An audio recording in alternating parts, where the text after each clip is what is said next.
ఒక మంచి లీడరు నాగరాజ్ గారు ఈ రోజు మన కాంగ్రెస్ పార్టీలో జాయిన్ అవుతున్నారంటే నిజంగానే వారికి అభినందనలు చెబుతూ నేను ఇంతమంది మన మహిళలను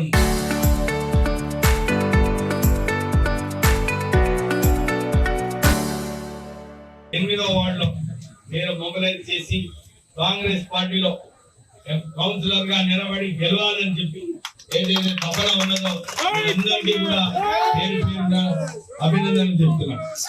మీరందరూ కూడా ఒక విషయం గమనించాలి. కాంగ్రెస్ పాలన వచ్చిన తర్వాత ప్రజా పాలన ఉండాలి. ప్రజల దగ్గరికి వెళ్ళాలి. ప్రజల సమస్యలు కనుక్కోవాలి.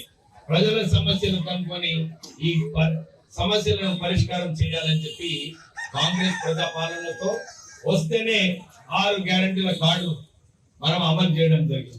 ప్రత్యేకంగా మన మహిళా సోదరులు వాళ్ళందరికీ అన్నారు మేము మహిళలకు ఫ్రీ బస్ ట్రావెల్ చేస్తామని చెప్పి చెప్పడం జరిగింది. అందరికీ ఫ్రీ బస్ ట్రావెల్ చేస్తున్నారు.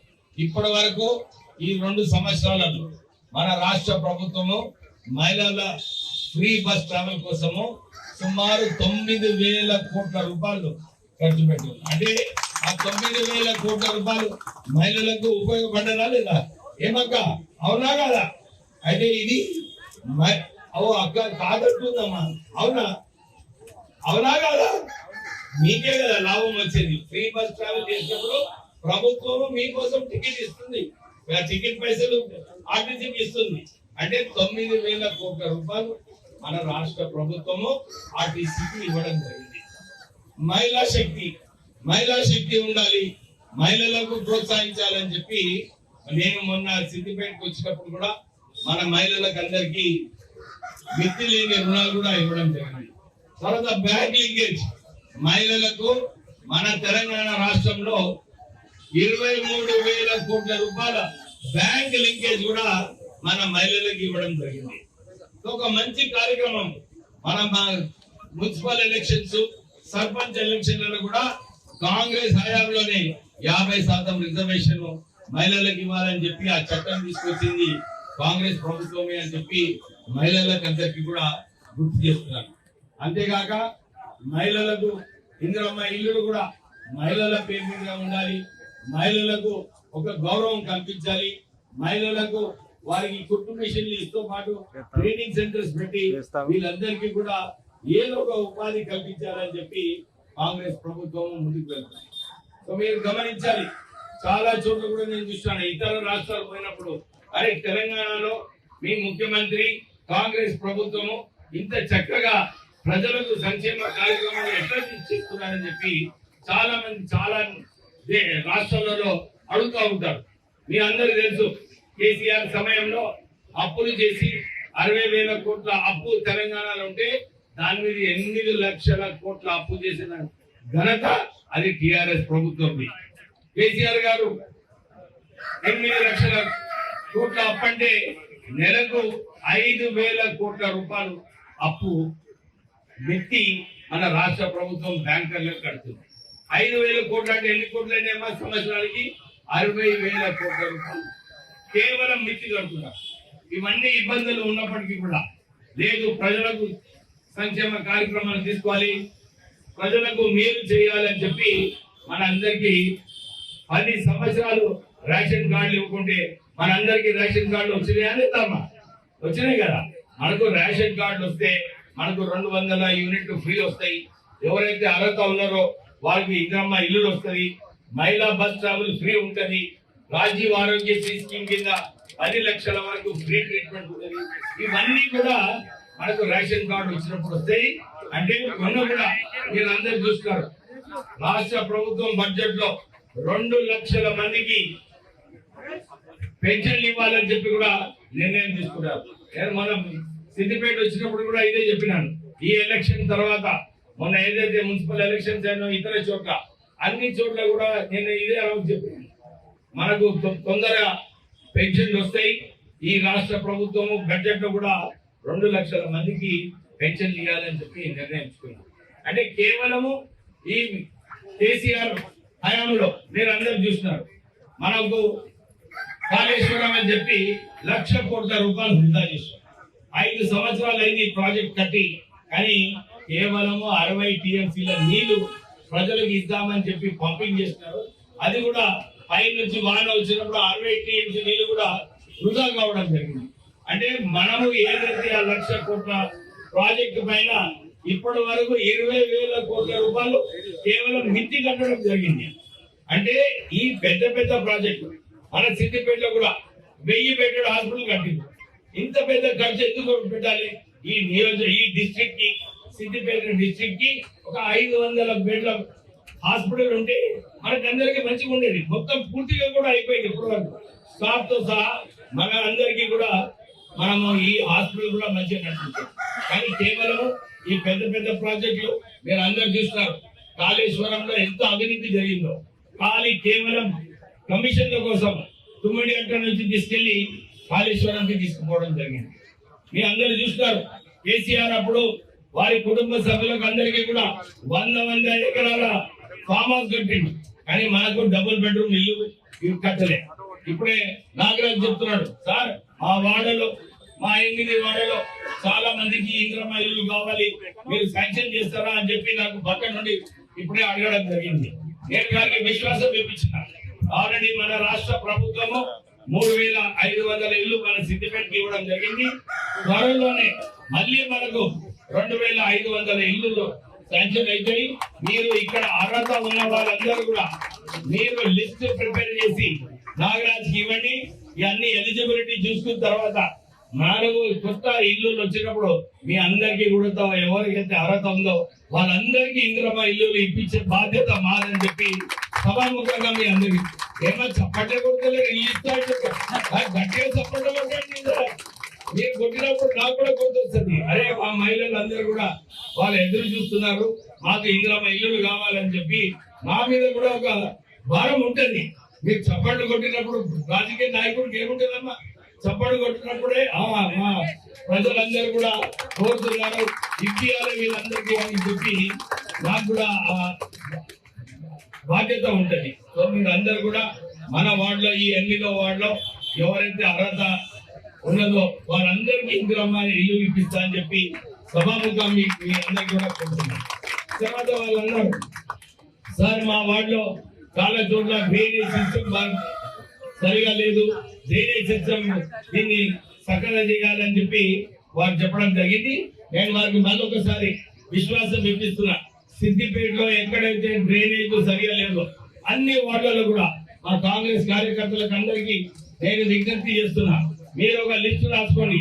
ఏ వార్డులో డ్రైనేజ్ సరిగా లేవో దానికి నేను స్పెషల్ ఫండ్స్ శాంక్షన్ చేపిస్తానని చెప్పి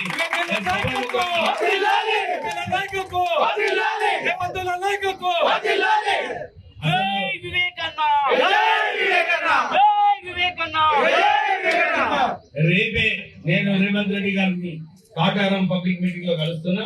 మన సిద్దిపేట సమస్యలు మీరు ఏదైతే ఈ రోజు చెప్పినారో ఈ సమస్యలన్నీ కూడా వాళ్ళు చెప్పించి ఈ వచ్చే వారం 10 రోజుల్లోనే స్పెషల్ శాంక్షన్ మన సిద్దిపేట టౌన్ కోసం, మన డ్రైనేజ్ కోసము శాంక్షన్ చేపిస్తానని చెప్పి మీ అందరికి కోరుతూ, నా హరికృష్ణ తెలుసు, మేము జూబ్లీహిల్స్ లో ఇన్ఛార్జ్ ఉన్నప్పుడు మేము ఎట్లా అక్కడ పని చేసినాము. వారు కూడా అప్పుడు అక్కడ జూబ్లీహిల్స్ లో కాంగ్రెస్ పార్టీ గెలవాలని చెప్పి వాళ్ళందరూ కూడా సహాయం చేయడం జరిగింది. నేను కూడా వీళ్ళందరికీ ఇదే కోరుతున్నాను. ఎట్లయితే మనం సిద్దిపేటలో వాడకి వెళ్ళి ఎక్కడ ఏం సమస్యలు ఉన్నాయి, ఈ సమస్యలన్నీ కూడా ఎట్లా పరిష్కరించాలి అని చెప్పి అక్కడ వాడలో తిరగడం జరిగింది. ఇక్కడ సిద్దిపేటలో కూడా పని చేసేది అవసరం ఉంది. సో మీరు క్రమశిక్షణగా అందరూ కూడా గ్రూపులు లేకుండా, గ్రూపులు ఉంటాయి అన్ని ఉంటాయి కానీ ఏకైక లక్ష్యము ఇప్పుడే మీరు అందరు చెప్పినట్టు వచ్చే మున్సిపల్ ఎలక్షన్ లో సిద్దిపేట మున్సిపాలిటీని కాంగ్రెస్ పార్టీ కైవసం చేస్తున్నారా లేదా?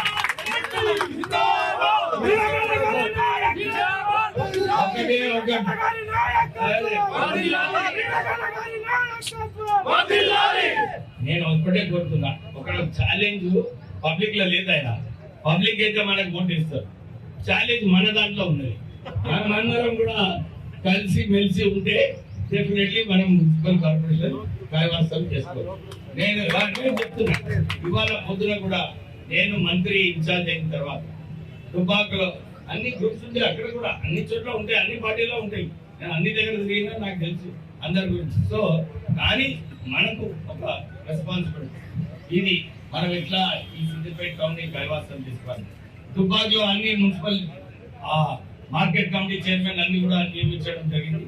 ఇవాళ ప్రొద్దున ఇంకొక ఇన్ఛార్జ్, ఇంకొక కాన్స్టిట్యున్సీ ఇన్ఛార్జ్ వస్తే వారికి ఇదే చెప్పిన, అరే మీరు అందరి గ్రూప్స్ ని అకామిడేట్ చేయాలి.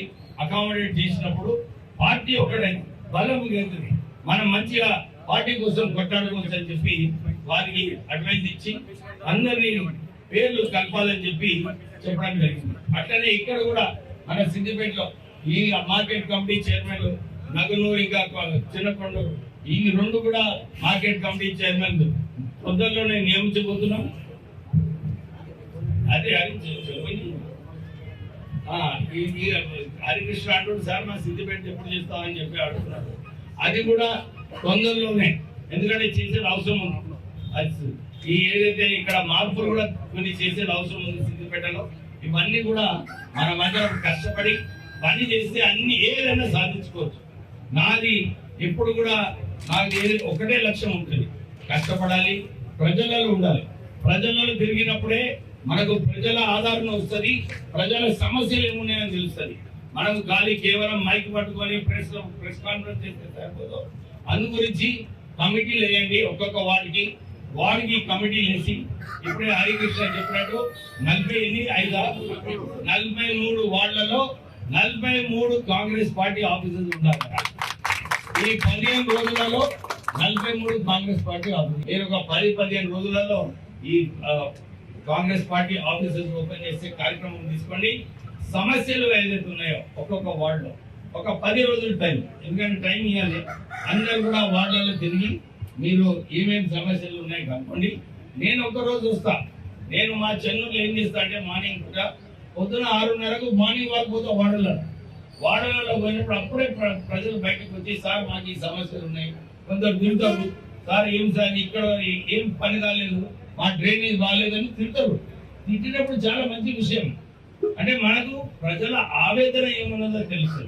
ప్రజల ఆవేదన ఏమన్నది తెలిసినప్పుడు మనము ఆ సమస్యను పరిష్కరించే రెస్పాన్సిబిలిటీ తీసుకుంటాం. సో మనము అన్ని చోట్ల కూడా మనం మార్నింగ్ వాక్ పోయి ప్రజల నాడి ఏమున్నది, ప్రజలు ఏమనుకుంటున్నారు, ప్రభుత్వం పైన ఏమనుకుంటున్నారు, ప్రభుత్వం నుంచి ఏం ఎక్స్పెక్ట్ చేస్తున్నారు, ప్రభుత్వం ఏం పనులు చేస్తే ప్రజలు సంతోషపడతారు, ఇవన్నీ కూడా చేసే బాధ్యత మనం తీసుకోవాలి.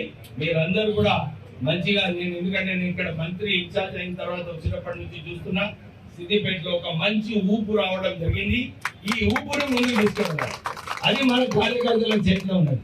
మళ్ళీ ఒకసారి చెప్తున్నా మన కార్యకర్తలకు అందరికీ కూడా, మీరు యునైటెడ్ గా ఉండండి, ప్రజలతో ఉండండి, ప్రజల మధ్యలో ఉండండి, ప్రజలతో తిరిగినప్పుడే ప్రజలలో మన మీద ఒక భరోసా వస్తుంది. సో మీరందరూ కూడా ఈ కార్యాచరణ ఏదైతే తీసుకున్నామో ఈ వచ్చే మున్సిపల్ ఎలక్షన్ లో కాంగ్రెస్ పార్టీ సిద్దిపేట మున్సిపాలిటీని కైవసం చేసుకునే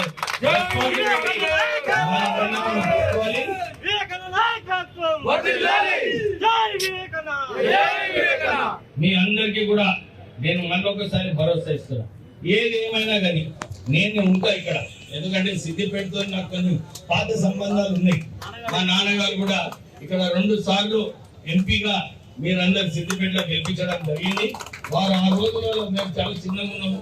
ఇప్పుడు చెప్తుంటారు సిద్దిపేట ప్రజలు చాలా మంచి ప్రజలు, మీరు ప్రజలు వారు అక్కడ ఎప్పుడు కూడా నేను వెళ్ళినప్పుడు నాకు ఆహ్వానించినారు, నాకు గెలిపించినారు.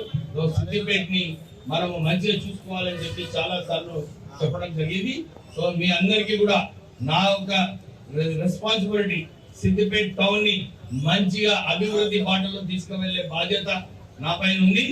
మనం అందరం కూడా కలిసి మెలిసి పని చేసి మనం సిద్దిపేట మున్సిపాలిటీని కైవసం చేసుకున్నాం. సిద్దిపేటలో కూడా 1000 బెడ్ల హాస్పిటల్ కట్టింది.